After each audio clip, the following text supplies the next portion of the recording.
मैं अपने कपड़ों को अलमारी में ठीक से रख रही थी कि तभी मेरी एक सहेली मेरे पास आई और बोली, रेखा सुनो, तुम्हें अनाथालय की मालकिन बुला रही है। जाओ, जाकर उनकी बात सुनकर आ जाओ। मेरी सहेली मुझे ये कहकर वहां से चली गई। मुझे हैरानी हुई कि आखिर मालकिन मुझे क्यों बुला रही है। वो औरत तो किसी से सीधे मुंह बात तक नहीं करती, और अब आज अचानक मुझे अपने पास बुलाने का उसका क्या मकसद हो सकता है। जरूर वो किसी बात या कमी को ढूंढकर मुझे डांटने के लिए ही बुला रही होगी। अपने दिल ही दिल में ये सोचती हुई मैं अनाथालय की मालकिन के कमरे की तरफ बढ़ने लगी। मैंने दरवाजा खटखटाया तो उसने मुझे अंदर आने के लिए कहा। आज उसका चेहरा रोजाना के मुकाबले बहुत ज्यादा खिला हुआ लग रहा था। ऐसा लग रहा था कि आज जैसे वो बहुत खुश मिजाज मूड में है। ये देखकर मुझे हैरानी तो हुई थी, क्योंकि उसका मूड अक्सर बहुत खराब रहता था। वो औरत तो हर वक्त दूसरों पर बस चिल्लाती रहती थी। इसके अलावा उसके पास और कोई काम नहीं था। उसका सबसे पसंदीदा शौक तो लोगों को परेशान करना और उन्हें नीचा दिखाना था। इस वजह से मेरी भी उससे कई बार बहस हो चुकी थी। मैं अंदर गई तो उसने मुझसे कहा, अरे रेखा, देखो तुमसे कोई मिलने आया है। मैंने सामने की तरफ देखा तो वहां सोफे पर एक नौजवान बैठा हुआ था और उसके साथ एक औरत भी मौजूद थी। मैंने हैरानी से उन्हें देखते हुए सोचने लगी, ये कौन लोग हैं, क्योंकि मैं तो इन्हें जानती भी नहीं थी और इतने सालों में इस अनाथालय में मुझे कोई मिलने भी नहीं आया। मैंने धीरे से उन्हें नमस्ते किया। फिर मालकिन ने मेरा उनसे परिचय करवाया और कहा, ये रेखा है। जब ये 1 महीने की थी तब इसका बाप इसे यहाँ छोड़कर चला गया था। इसके बाद से हम इसे अनाथालय में ही पाल पोस रहे हैं। मुझे मालकिन की बातें समझ में नहीं आ रही थी। फिर वो लोग मुझसे छोटे छोटे सवाल करने लगे, जैसे कि मैं अपनी पढ़ाई लिखाई कितनी की है, इस अनाथालय में मुझे अब कितने साल हो गए हैं, मेरी उम्र क्या है, वगैरह वगैरह। ये सब मुझे बहुत अजीब लग रहा था, लेकिन मैंने मालकिन के डर के कारण चुपचाप उनके सारे सवालों के जवाब देती जा रही थी। मालकिन ने मुझसे कहा, ये लोग खास तौर पर तुमसे ही मिलने के लिए यहाँ आए हैं। दरअसल ये एक अच्छे रिश्ते की तलाश में हैं, तो इन्हें लगा कि क्यों ना अनाथालय में आकर किसी लड़की को ढूंढा जाए जिसे बाहर की दुनिया के बारे में बहुत ज्यादा पता ना हो, क्योंकि अनाथालय ही एक ऐसी जगह है जहाँ पर लड़कियां ज्यादा बाहर नहीं जाती और ना ही वो आजकल की लड़कियों की तरह तेज तर्रार भी होती हैं। मालकिन की बात सुनकर मुझे हंसी तो बहुत जोर से आई थी, लेकिन मैंने जैसे तैसे कंट्रोल कर लिया, क्योंकि उनकी ये बात बहुत ही अजीब थी। कहना था कि लड़कियों को बाहर का कुछ भी पता नहीं होता है, जबकि असल में तो उन्हें लोगों के बारे में सबसे ज्यादा पता होता है। हम लोगों ने जिंदगी को एक अलग ही नजरिए से देखा होता है और उसे जिया भी होता है। इसीलिए हम बहुत जल्दी ही लोगों की हकीकत जान लेते हैं। मुझे तो लगता था कि कोई भी हमारा हमदर्द नहीं हो सकता और ना ही हमें किसी से कोई उम्मीद रखनी चाहिए। इस सब के पीछे सबसे बड़ी वजह ये थी कि मेरे सगे बाप ने मुझे बहुत ही छोटी सी उम्र में अनाथालय में छोड़ दिया था, जबकि मैं सिर्फ 1 महीने की थी। अगर वो चाहते तो मुझे अपने पास भी रख सकते थे, लेकिन उन्होंने मुझे बोझ समझा और यहाँ छोड़ गए। मैं अपने बाप के जिंदा होते हुए भी अनाथ हो गई थी और यहीं पर पली बड़ी थी। बचपन से लेकर अब तक मैं मालकिन की बहुत मार खा चुकी थी और उसकी न जाने कितनी ही ताने भरी बातें सुन चुकी थी। वो हम सबको यहाँ पर गुलामों से भी बुरा तरीके से रखती थी और हमारे साथ बहुत बुरा सुलूक करती थी। अनाथालय में मेरी किसी भी लड़की से कुछ खास नहीं बनती थी, सिवाय एक लड़की मीरा के, जो मेरी बहुत अच्छी दोस्त थी। मैं हमेशा उसके साथ रहती और उसके साथ ही खाना वगैरह खाती। अनाथालय में खाने के नाम पर सिर्फ मजाक ही होता था। यहाँ जब भी खाना आता तो वो ऐसा नहीं होता था कि उसे कोई इंसान खा सके। ऐसा लगता था जैसे किसी जेल के कैदियों के लिए खाना आया है। दरअसल जो भी फंड आते थे उनमें से आधे से ज्यादा फंड तो वो मालकिन अपने पास ही रख लेती थी और बाकी पैसे हम पर खर्च करती थी। अनाथालय की सफाई भी हम लोग मिलकर करते थे और पढ़ाई के नाम पर भी मालकिन ने हमारे साथ मजाक किया था। उसने एक ऐसे टीचर को हमें पढ़ाने के लिए बुलवाया था जिसे कोई भी अनुभव नहीं था और जो हमें पढ़ाने में कोई खास दिलचस्पी भी नहीं लेती थी। हालांकि उसे पैसे अलग से मिलते थे। वो तो एक चोर थी। उसे कहना ये बिल्कुल ठीक ही था। जो पैसे हमारी भलाई और सुधार में लगाए जाने चाहिए थे वो सारे पैसे अपने पास रखती थी और खुद ऐसो आराम की जिंदगी जी रही थी। अनाथालय की मालकिन बहुत मोटी थी और मुझे बहुत बुरी लगती थी। वैसे भी यहाँ पर कोई भी ऐसी लड़की नहीं थी जिसे अनाथालय की मालकिन पसंद हो। सारी लड़कियां हर वक्त उसके बारे में बुरी बातें ही करती रहती थी क्योंकि उसने हर एक लड़की के साथ इतना बुरा सुलूक किया था कि किसी के दिल में भी उसके लिए अच्छी जगह नहीं बन पाई थी। बस जहाँ से उसे पैसे आते नजर आते थे वहीं वो अपने अंदर नरमी भरकर आ जाती थी। अभी वो औरत और लड़के के सामने बैठी बहुत खुश मिजाज लहजे में बात कर रही थी। मैं जानती थी कि उसने बहुत मोटी रकम इन लोगों से ली होगी। वो मुझसे कह रही थी मैंने अनाथालय की बहुत सी लड़कियों की तस्वीरें इन्हें दी थी और उनमें से तुम ही इन्हें पसंद आई हो और अब ये तुमसे शादी करना चाहते हैं। साथ ही वो मुझे इशारे से कह रही थी तमीज से बैठो और कायदे से पेश आओ, इस रिश्ते से मना मत करना। मैं जानती थी कि अनाथालय की मालकिन एक तरह से मेरा सौदा कर रही थी, मगर वो औरत और उसके साथ आया हुआ लड़का मुझे बहुत सुलझे हुए लोग लग रहे थे। एक पल में मैंने हिसाब लगाया कि अगर मेरी शादी इस लड़के से हो जाती है तो मेरी जान इस अनाथालय और उसकी मालकिन से हमेशा के लिए छूट जाएगी और मैं अपनी जिंदगी में आगे बढ़ जाऊंगी। और अगर मैं यहाँ पर रही तो फिर मैं कभी भी आगे नहीं बढ़ पाऊंगी और ना ही मैं यहाँ से निकल सकती हूँ। आज किस्मत मुझे एक खूबसूरत मौका दे रही थी तो फिर मुझे उसका फायदा उठाना चाहिए। यही सोचकर मैंने एक मुस्कान अपने चेहरे पर सजाई और अनाथालय की मालकिन को उसके ही अंदाज में जवाब दिया, ठीक है, जैसा आपको सही लगे। मेरी इतनी आज्ञाकारिता देखकर वो हैरान रह गई थी। यकीन तो उसे भी नहीं आ रहा था, लेकिन फिर भी उसने उन लोगों के सामने कहा कि हम कुछ दिनों में तुम्हें जवाब दे देंगे। जब वो लोग वहां से चले गए तो अनाथालय की मालकिन मुझसे कहने लगी, तुम इतनी टेढ़ी लड़की हो ये तो मैं बहुत अच्छे से जानती हूँ, फिर तुम इतनी आसानी से मान कैसे गई? मैंने उससे कहा, तुमसे बहस करने का कोई फायदा नहीं है, इसीलिए मैंने हाँ कर दी। तुमने उनसे जितने पैसे लिए हैं तुम बस उनसे ही मतलब रखो, ना कि तुम मेरे पीछे पड़ जाओ। मेरी बात सुनकर उसका मुंह बन गया क्योंकि वो तो असल में ये चाहती थी कि ये बात किसी को भी पता ना चले, मगर मैं उसकी रग रग से वाकिफ थी। मैं वापस अंदर आई तो मीरा मुझसे कहने लगी, क्या हुआ रेखा, मालकिन ने तुम्हें क्यों बुलाया था और वो तुम्हें फिर से डांट रही थी? मैंने उससे कहा, नहीं, वो डांट नहीं रही थी, बल्कि अब की बार तो मेरी किस्मत चमक गई है। ये सुनकर वो हैरान हुई और कहने लगी, आखिर ऐसा क्या हुआ? फिर मैंने उसे वहां जो कुछ भी हुआ था वो सारा हाल कह सुनाया और बोली, मैंने उन लोगों को हाँ कर दी है, अब मैं यहाँ से जाना चाहती हूँ।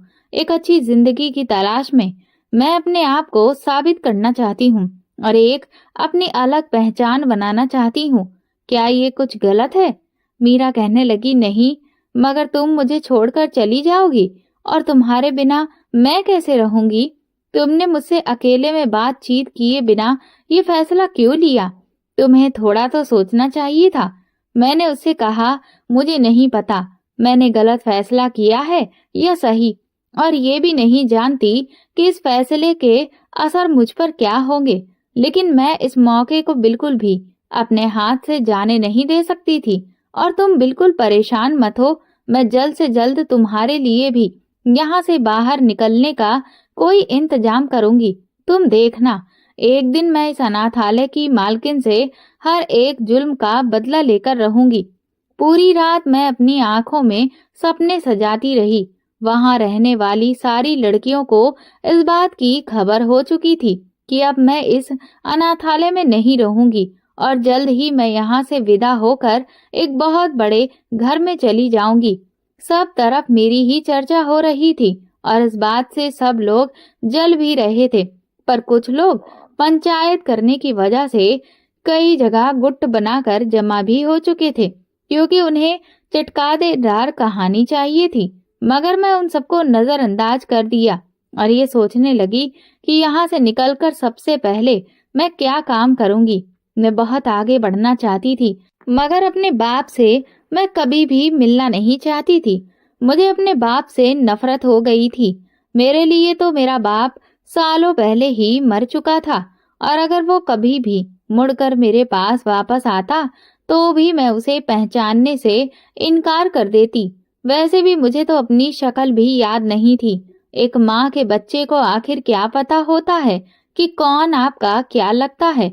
इसीलिए इस दुनिया में लोगों की भीड़ में अगर वो मुझे कहीं दिख भी जाते तो मैं ना तो उन्हें पहचान पाती और ना ही वो मुझे पहचान पाते। इसलिए मैं आराम से इस शहर में रह सकती थी।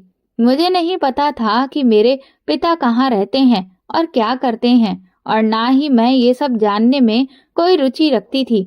मगर मीरा ने मुझसे कहा था, जब तुम यहाँ से जाओ तो सबसे पहले अपने पिता से मिलने जाना। हो सकता है कि वो तुम्हें याद करते हो।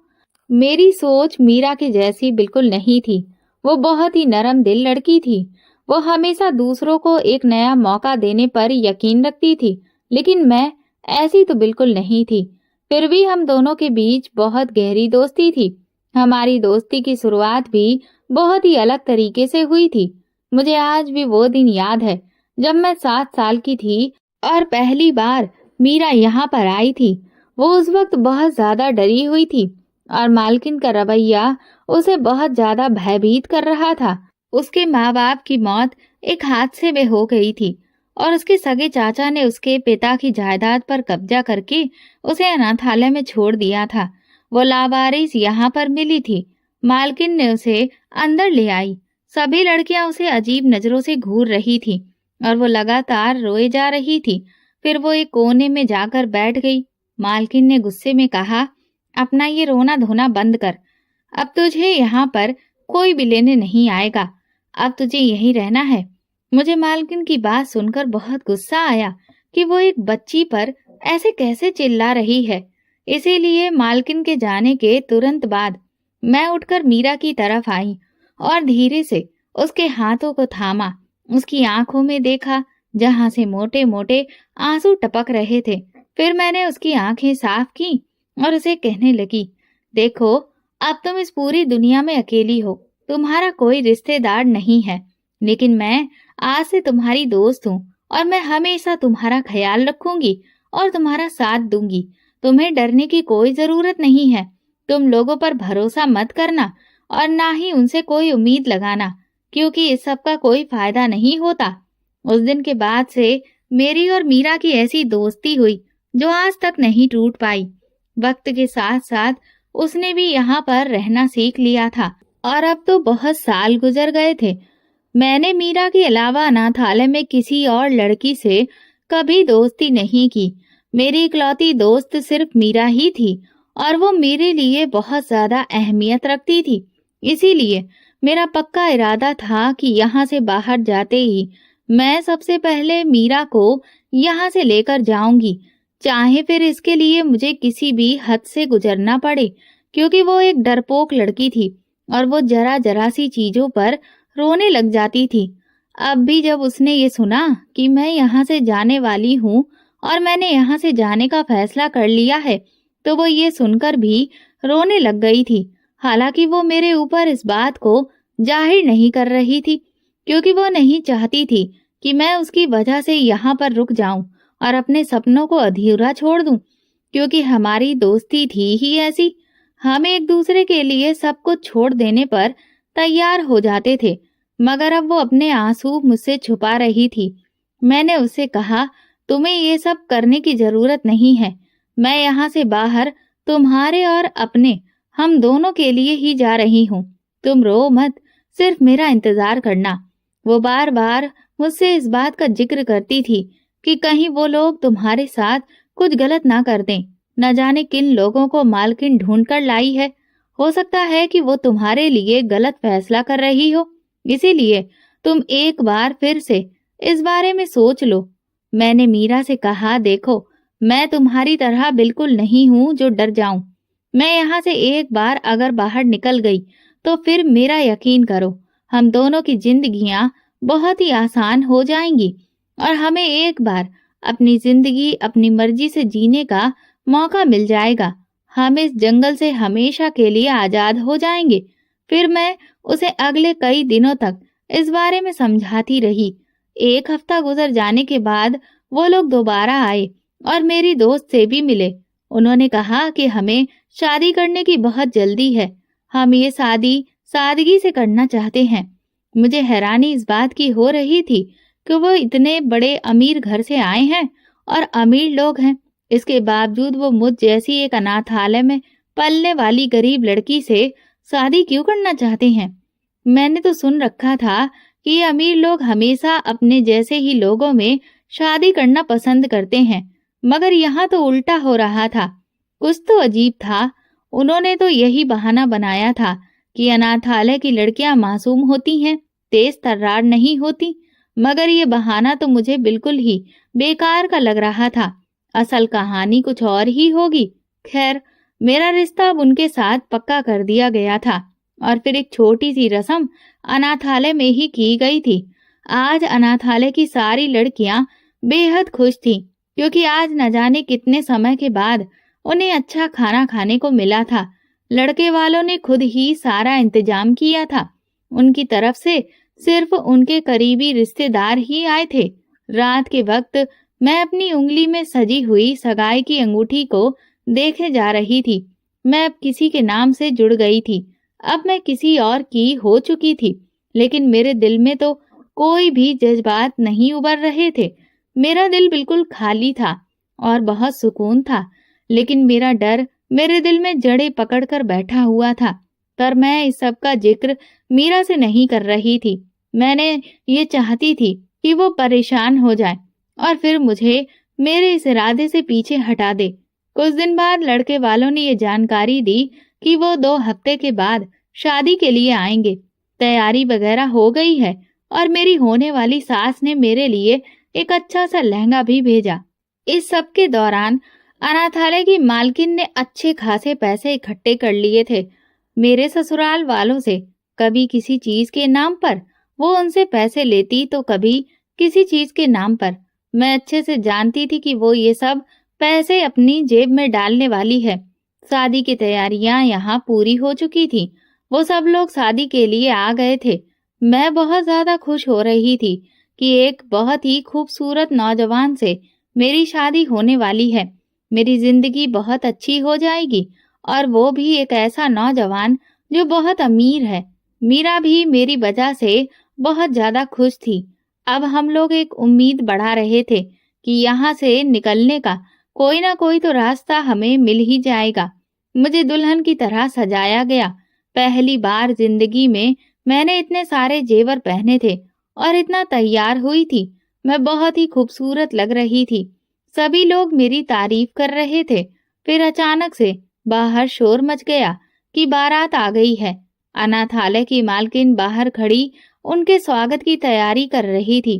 थोड़ी देर के बाद बाराती अंदर आ गए और जैसे ही मेरी नजर सामने खड़े दूल्हे पर पड़ी तो मेरी तो चीखें ही निकल गईं, क्योंकि वो तो एक अधेड़ उम्र का आदमी था। अब तक जो कुछ भी मुझे बताया गया था उसके मुताबिक तो वो हैंडसम लड़का ही मेरा होने वाला पति था, जो शुरू से लेकर अब तक मुझसे मिलने आया था और रिश्ता करते वक्त भी वो मेरी सास के साथ आया था और मंगनी के वक्त भी। लेकिन अब ये सब क्या है? मैं हैरान हुई। मैंने अनाथालय की मालकिन से कहा, मेरी मंगनी तो किसी और के साथ हुई थी, फिर ये कौन है?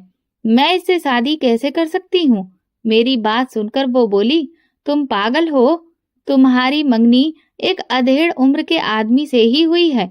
वो तो बस तुम मना ना करो, इसीलिए मैंने उस नौजवान को यहाँ पर ही रखा।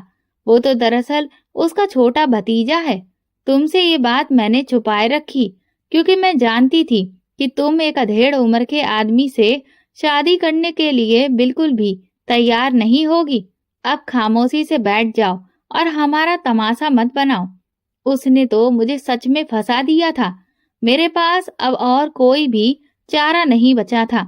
बारात दरवाजे पर खड़ी थी और उसे वापस भिजवाने का तो सवाल ही पैदा नहीं होता था। मीरा ने मुझे तसल्ली दी और कहा, तुम बिल्कुल भी फिक्र मत करो। अगर तुम ये शादी नहीं करना चाहती हो तो अभी इसी वक्त मना कर दो। तुम्हारे साथ कोई भी जबरदस्ती नहीं कर सकता। लेकिन फिर मैंने सोचा कि अगर मैं मना कर दूंगी तो मेरे सपने पूरे कैसे होंगे? मैं यहाँ से बाहर कैसे निकलूंगी? एक बार मैं यहाँ से निकल लूं तो मैं अपने सपनों को कैसे भी पूरा कर लूंगी। यही सोचकर मैंने शादी के लिए हाँ कर दी। शादी हो जाने के बाद मेरे जज्बात बिल्कुल ही अलग हो गए थे। मुझे बहुत गुस्सा आ रहा था। ऐसा लग रहा था जैसे मेरे सारे सपने छीन लिए गए हों। शादी के बाद मेरी सास मेरे पास आई और कहने लगी, तुम्हारी विदाई भी हम आज ही करेंगे। हालांकि इससे पहले ये बात की ही नहीं गई थी कि विदाई शादी वाले दिन ही की जाएगी। बहरहाल अब मैं कुछ भी बोलती, कुछ भी करती तो इसका कोई भी फायदा नहीं होने वाला था। ये बात तो मुझे समझ में आ गई थी। मेरी भी बहुत ज्यादा परेशानी हो रही थी क्योंकि ये सब लोग बहुत ही अजीब तरह से बर्ताव कर रहे थे। ऐसा लग रहा था जैसे ये सबके सब झूठ बोलने में बहुत ही माहिर हैं और ये जो झूठ बोला गया था ये कोई छोटा नहीं था। ये बात तो उन्हें पहले बता देनी चाहिए थी कि विदाई आज ही होगी। मैं जानती थी कि ये सब अनाथालय की मालकिन की चाल है। उसे तो बस पैसे चाहिए थे जो उसे मिल गए थे। मेरी जिंदगी बर्बाद हो या ना हो इस बात से उसको कोई भी लेना देना नहीं था। ना चाहते हुए भी मुझे विदा होकर उन लोगों के साथ जाना पड़ा था। रास्ते भर वो लोग अजीब तरह से छुप छुप कर बातें कर रहे थे। उनकी बातें मुझे ठीक से सुनाई नहीं दे रही थी, लेकिन ऐसा लगता था कि जैसे कोई ऐसी चीज है जिससे मैं अनजान हूँ और मुझे इस बारे में कुछ भी पता नहीं है। रास्ते में मुझे इस बात का एहसास हुआ कि जिसे मैं अपनी सास समझ रही हूँ वो दरअसल एक नौजवान की माँ है। कितना अजीब हो रहा था ना। अब ना जाने आगे जाकर किन किन रहस्यों से पर्दे उठने वाले थे। मैं अपने आप को अपने आने वाले वक्त के लिए तैयार कर रही थी। मैं इतनी बड़ी गाड़ी में आज पहली बार बैठी थी। इसमें तो कोई शक नहीं था कि ये लोग बहुत ही ज्यादा पैसे वाले थे। एक पल के लिए तो मैंने सोचा कि क्या पता ये सब जो मैं देख रही हूँ ये भी सब धोखा हो। ये लोग खुद को अमीर दिखाकर मुझे धोखे से अपने साथ ले जा रहे हूँ। मगर फिर मैंने खुद को तसल्ली दी कि ऐसा नहीं है। उनके भाव भाषा से ही लग रहा था कि ये लोग बहुत ज्यादा पैसे वाले हैं। 1 घंटे के लंबे सफर के बाद हम लोग एक आलीशान बंगले के बाहर आकर रुक गए थे। इतनी बड़ी कोठी, इतना आलीशान बंगला मैंने अपनी जिंदगी में कभी नहीं देखा था। मेरा दिल तो खुशी से भर गया था कि अब इस बंगले पर मैं राज करूंगी। कुछ देर पहले होने वाले सारे वाकये को मैं भूल गई थी और बिल्कुल ही मगन होकर इस बंगले को देखने लगी थी। लेकिन फिर तभी किसी औरत की आवाज मुझे वापस हकीकत की दुनिया में खींच लाई। उनके साथ मैं इस बंगले के अंदर आ गई थी। वो बंगला बाहर से जितना आलीशान था, अंदर से वो उससे भी कई ज्यादा खूबसूरत था। मैं तो हैरानगी से इधर उधर देखे जा रही थी। लोग मुझे देखकर आपस में खुसुर फुसुर कर रहे थे, जिसकी वजह से मैंने खुद को फौरन संभाला और ऐसे दिखाया कि मैं तो एक शर्मीली दुल्हन हूँ। मुझे ऐसी हरकतें नहीं करनी चाहिए। मुझे एक सोफे पर बिठा दिया गया और फिर काफी सारे पिक्चर्स और वीडियो बनाए जाने लगे। मैं इस सब से बहुत ज्यादा बोर हो रही थी। एक तो उस बूढ़े आदमी के साथ बैठकर तस्वीरें खिंचवाने का मुझे कोई शौक नहीं था और दूसरा मैं अब बहुत थक चुकी थी। मैं सिर्फ आराम करना चाहती थी, लेकिन यहाँ पर किसी को मैं ये सब बोल भी नहीं सकती थी। अनाथालय से कोई भी लड़की मेरे साथ नहीं आई थी। यहाँ तक कि मीरा को भी आने की इजाजत मालकिन ने नहीं दी थी। हालांकि उसका बहुत दिल था कि वो मेरे साथ आए और इस बात से भी वो वाकिफ हो जाए कि मैं किन लोगों के साथ जा रही हूँ। फोटो सेशन होने के बाद जब मैं फ्री हुई तो मुझे कमरे में भेज दिया गया।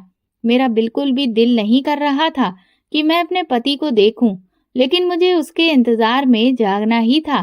थोड़ी देर के बाद वो कमरे में आया।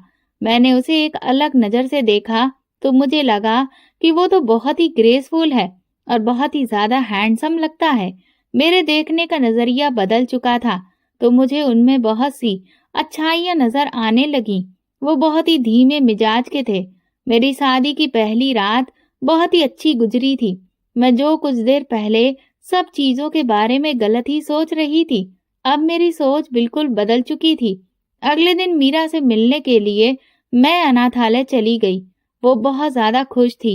मैंने उसे बताया कि जैसा हम लोग सोच रहे थे वैसा कुछ भी नहीं हुआ। देखो मैं कितनी खुश हूँ।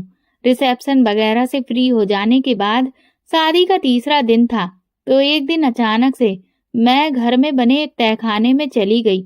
वहां एक कमरा बना हुआ था। मैं हैरान थी कि भला इस कमरे में क्या होगा। मैंने जैसे ही दरवाजा खोला तो वहां सामने एक बड़ी सी तस्वीर लगी हुई थी और उसमें बहुत सारे आदमी और औरतें और उनके साथ में बच्चे थे। ऐसा लगता था कि जैसे वो किसी पार्टी वगैरह की ली गई तस्वीर हो। मैं अभी भी उस तस्वीर को देख रही थी, तभी मेरे पति मेरे पीछे आकर खड़े हो गए। उन्होंने मुझे बताया कि ये तस्वीर मेरे एक बहुत ही अच्छे दोस्त की है। अब वो मुझसे बात नहीं करता, लेकिन एक वक्त हम एक पार्टी में गए थे और उसकी पत्नी भी वहां पर आई थी। फिर हमारे सभी दोस्तों ने मिलकर एक साथ तस्वीरें खिंचवाई थी। अपने कारोबार में व्यस्त हो जाने के बाद वक्त गुजरने का पता ही नहीं चला मुझे, इसीलिए मैं कभी शादी कर ही नहीं सका। अब जबकि मैंने शादी की है तो मैं खुश हूँ कि मुझे इतनी प्यारी बीवी मिली है। मैं उनकी ये बात सुनकर मुस्कुराहट के साथ खिल उठी। मेरे दिन यूं ही खूबसूरती से गुजर रहे थे कि एक दिन उन्होंने मुझसे कहा कि मुझे तुमसे एक बहुत ही जरूरी बात करनी है। उन्हें इस तरह परेशान होते हुए मैंने देखा तो मैं हैरान रह गई। मैंने कहा, आखिर ऐसी क्या बात हो गई जो आप इतना परेशान लग रहे हैं? क्या कोई बहुत बड़ी परेशानी आ गई है? उन्होंने फिर मुझे धीरे धीरे बताना शुरू किया कि तुम्हारे पिता तुम्हें ढूंढते हुए हमारे घर पर आए हैं। ये सुनकर तो मैं जैसे दंग रह गई। मैंने कभी सोचा भी नहीं था कि मेरे पिता मुझे ढूंढते हुए आएंगे। उन्होंने मुझे बताया कि वो अनाथालय गए थे और फिर वहीं से उन्हें पता चला कि तुम्हारी शादी हो गई है। और हैरत की बात तो ये है कि तुम्हारे पिता ही दरअसल मेरे वो दोस्त हैं जो उस दिन तस्वीर में मौजूद थे। मैंने कभी सोचा भी नहीं था कि तुम मेरे इस दोस्त की बेटी होगी। ये कैसा इत्तेफाक है। मैं तो सदमे से चुपचाप बैठी रह गई। फिर मेरे पति ने मुझसे कहा कि वो तुमसे मिलना चाहते हैं और एक बार बात करना चाहते हैं। अगर तुम चाहो तो उनसे जाकर मिल लो। मैंने गुस्से में कहा, नहीं, उन्होंने इतने सालों में कभी भी मेरी परवाह नहीं की और मुझे अनाथालय में डाल दिया, तो अब वो मुझसे मिलने क्यों आ रहे हैं? फिर मेरे पति ने मुझे समझाया और कहा कि तुम एक बार जाकर उनसे मिल तो लो और उनकी बात तो सुन लो। हो सकता है उनके पास कोई ठोस वजह हो। अब मैं अपने पति की बात टाल तो नहीं सकती थी, इसीलिए मैंने मजबूरन हाँ कर दी और फिर अगले दिन मैं एक रेस्टोरेंट में अपने पिता से मिलने के लिए चली गई। इतने सालों बाद अपने पिता को सामने देखकर भी मेरे अंदर कोई जज्बात नहीं आ रहे थे। ऐसा लगता था कि हमारे बीच कोई रिश्ता ही नहीं है, जैसे हम दो अजनबी हों और अचानक से टकरा गए हों। वो मुझसे बात करने की कोशिश कर रहे थे। उनके चेहरे पर अफसोस साफ नजर आ रहा था, लेकिन मेरा इरादा उनकी बात सुनने का बिल्कुल भी नहीं था। मैं सिर्फ और सिर्फ अपने पति के कहने पर यहाँ पर आई थी। फिर मेरे बाप ने हिम्मत करके कहना शुरू किया, मैं जानता हूँ कि मैंने बहुत बड़ी गलती की। तुम्हें और उस अनाथालय में छोड़कर आने के बाद मैंने अपनी नई जिंदगी शुरू कर ली थी। मैं अपनी दूसरी पत्नी के साथ हंसी खुशी रह रहा था, लेकिन कई साल बीत जाने के बाद मेरे यहाँ एक ही औलाद नहीं हुई, इसीलिए मैंने उसे तलाक दे दिया और एक बार फिर से शादी की। तीसरी बीवी से मेरी एक बेटी हुई, लेकिन फिर वो मुझे छोड़कर चली गई। मेरी तीसरी पत्नी मुझे बिल्कुल भी पसंद नहीं करती थी। उसका कहना था कि मैं एक खुदगर्ज इंसान हूँ और इसमें कोई शक भी नहीं है कि मैं खुदगर्जी में ही तुम्हें अनाथालय में डाल दिया था और तुम्हारा कभी ख्याल भी नहीं किया था। और जिस बेटी को मैं अपने साथ रखना चाहता था, वो खुद ही मेरे साथ अब नहीं रहना चाहती थी। मेरी बीवी मेरी बेटी की बात बहुत ज्यादा सुनती थी और वो उसकी बहुत लाडली भी थी। इसीलिए जब उसने कहा कि मुझे यहाँ पापा के साथ नहीं रहना, तो वो उसे अपने साथ लेकर अपने मायके चली गई। न जाने कितने साल हो गए हैं, मैंने अपनी बेटी को देखा भी नहीं है। मेरी बीवी ने मुझे तलाक भी दे दिया है और अब मैं इस भरी दुनिया में बिल्कुल अकेला हूँ। कहने को तो मेरी 2 बेटियां हैं, लेकिन एक को मैंने खुद छोड़ दिया और दूसरी मुझे अपनी मर्जी से छोड़कर चली गई। मुझ जैसा बदनसीब इंसान कोई भी नहीं होगा। जब मुझे पता चला कि तुम मेरे दोस्त की पत्नी बन गई हो, तो ये सुनकर मुझे बहुत हैरत हुई थी। दरअसल मैं तुम्हें ढूंढता हुआ अनाथालय चला गया था। पुराने रिकॉर्ड्स जाकर निकलवाए और तुम्हारा पता करवाया, तो अनाथालय की मालकिन ने मुझे बताया कि तुम्हारी तो शादी हो गई है और तुम्हारे बारे में फिर उसने सब कुछ बता दिया। तुम्हारा पता भी दिया। तुम्हें ढूंढते ढूंढते यहाँ आया तो पता चला कि ये तो मेरे अपने ही दोस्त का घर है। मैं कभी सोच भी नहीं सकता था कि तुमसे इस तरह से मेरी मुलाकात होगी। मेरी अपने दोस्त से बहुत ज्यादा बनती नहीं है। बस वो मेरे पुराने मोहल्ले का दोस्त था। मेरा कारोबार भी सब डूब गया और मैं अब गरीब हो गया हूँ, लेकिन वो और भी ज्यादा अमीर होता जा रहा है। मुझे उससे नफरत है। तुम मुझसे अब तलाक ले लो। अपने पिता की ये बात सुनकर मैंने हैरानी से सर उठाकर उनकी तरफ देखा। वो एक बार फिर से मेरी जिंदगी अपनी खुदगर्जी और नफरत की वजह से बर्बाद करने पर तुले हुए थे। मैंने उनसे कहा, अब आप दोबारा कभी भी ऐसा नहीं कर सकते। मुझे अपने पति से बहुत प्यार है। बेशक शुरुआत में मुझे उनसे प्यार नहीं था, लेकिन अब वो मुझे बहुत ही प्यारे हैं। अब आप मेरी जिंदगी से निकल जाइए और मेरी जिंदगी को खराब करने के लिए दोबारा मेरी जिंदगी में कभी मत आना। जो कुछ आपने गुजरे सालों में मेरे साथ किया, वही बहुत है। ये तो भला हुआ कि मैं आपके साथ पली बड़ी नहीं हूँ। मैं हमेशा सोचती थी कि काश मैं आपके साथ रहती, लेकिन अब मैं भगवान का शुक्रिया अदा करती हूँ, वरना आपकी इस खुदगर्जी की वजह से मैं खुद भी खुदगर्ज बन जाती और न जाने मुझे क्या क्या सहना पड़ता। अब दोबारा मेरे पति से कभी भी मिलने की कोशिश मत करना। आज अगर मैं आपके सामने बैठी हूँ तो इसकी वजह सिर्फ मेरे पति ही हैं।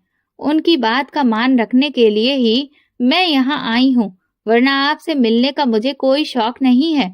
अब आपसे मेरा किसी भी तरह का कोई लेना देना नहीं है। ये कहकर मैं वहां से उठकर वापस आ गई। मेरे पिता पीछे से मुझे आवाज देते रहे।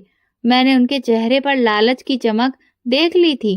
मुझे समझ में आ गया था कि मेरे पति की दौलत की वजह से वो मुझसे मिलना चाह रहे थे, जबकि वो इस बात को काफी पहले से जानते थे कि मैं शादी करके उनके ही दोस्त के घर में रह रही हूँ। वो अब मिलने के लिए आ रहे थे। उनकी सारी चालें मुझे अब अच्छे से समझ में आ रही थी। उस दिन मैंने सारा किस्सा वहीं पर खत्म किया और भागती हुई अपने घर वापस चली आई। मेरे पति ने मुझसे पूछा कि क्या बात हुई है। मैंने उन्हें सारी बात बता दी और कहा कि अब आप मुझे कभी भी इस बारे में कुछ नहीं कहेंगे कि मैं उनसे मिलूं या बातचीत करूं। हाँ, वो मेरे पिता हैं, इस नाते मैं थोड़ी बहुत उनकी मदद कर सकती हूँ, लेकिन इससे ज्यादा वो मुझसे कोई भी उम्मीद ना रखें। मेरे पति कहने लगे कि उसने हमेशा मुझे गलत समझा है। मैं उसकी मदद करने की कोशिश करता था। दरअसल उसने गलत इंसान पर भरोसा करके अपना कारोबार उसके हाथों में सौंप दिया था और इसी वजह से उसे नुकसान उठाना पड़ा। वो सिर्फ अपना वक्त बर्बाद करता रहता था और मैं दिन रात मेहनत करके अपना कारोबार खड़ा करता रहा। उसके बाद से वो मुझसे बात नहीं करता। खैर, तुम परेशान मत हो। अगर तुम चाहो तो मैं उसकी मदद कर दूंगा। मैंने अपने पति की तरफ प्यार भरी निगाहों से देखते हुए कहा, वो कितना अच्छा इंसान था। आज मुझे समझ आ रहा था कि एक अच्छा इंसान होने के लिए हैंडसम होना जरूरी नहीं है। अच्छाई तो किसी भी इंसान में हो सकती है। मैंने भगवान का बहुत बहुत शुक्रिया अदा कर रही थी कि मेरी जिंदगी में मेरा पति मेरे लिए किसी वरदान से कम नहीं था। मेरा इरादा था कि अब मैं मीरा को भी अनाथालय से ले आऊं। कुछ दिन बाद मैं अपने पति के साथ अनाथालय गई। मीरा मुझे देखकर बहुत हैरान हुई और कहा, तुम इतने टाइम के बाद आई हो। मैंने उससे कहा, तुम कुछ काम निपटा लो, फिर चलो, मैं तुम्हें लेने के लिए आई हूँ।